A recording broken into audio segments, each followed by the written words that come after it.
大家好，我是金伦。大家都知道，最近黑龙江华南县体育馆坍塌了，3名学生因此死亡，1名学生受伤，大家都非常悲痛。另外呢，七台河也是在黑龙江的，它的殡仪馆的屋顶因为暴雪压塌了，这事儿还没完。黑龙江中医药大学的公寓因为暴雪的挤压导致出现了裂缝，当地有人说这是正常的，这是伸缩缝。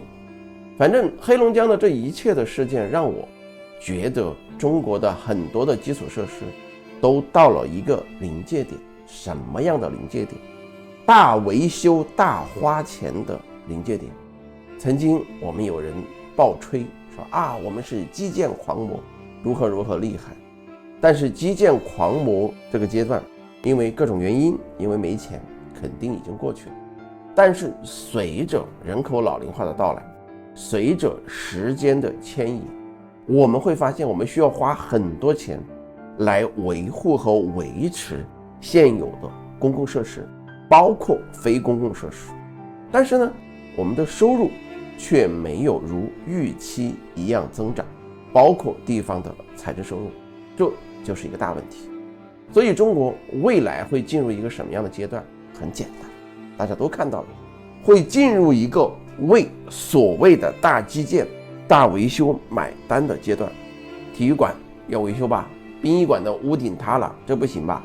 大学的公寓出现了这个裂缝，这也不行吧？难道不是需要更多钱去维修和维护吗？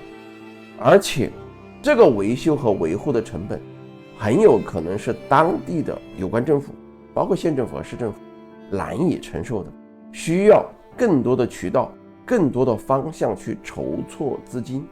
所以说未来一个大趋势就是我们需要把更多的人、更多的这个力量，包括更多的资源聚集在一个相对小的地方，然后给这个相对小的地方提供足够的资金、资源和支持。也就是说，一些城市的缩小，一些乡镇的消失，包括一些小城市逐渐的消亡，都是不可避免的。新的趋势已经开始了，我们需要在新的趋势下面妥善安排好我们的工作、生活以及财富。我们要放下以前那种加杠杆以及热血沸腾的心态，我们要进入一个新的、比较冷静的、比较理性的、降低预期的状态。修复与维持是未来若干年很多城市、很多家庭、很多单位、很多个人的主题词，请一定记住这一点。因此我们的生活、社会、工作机会以及产业结构会发生巨大的变化，这种变化会影响几代人。欢迎大家关注金轮财经。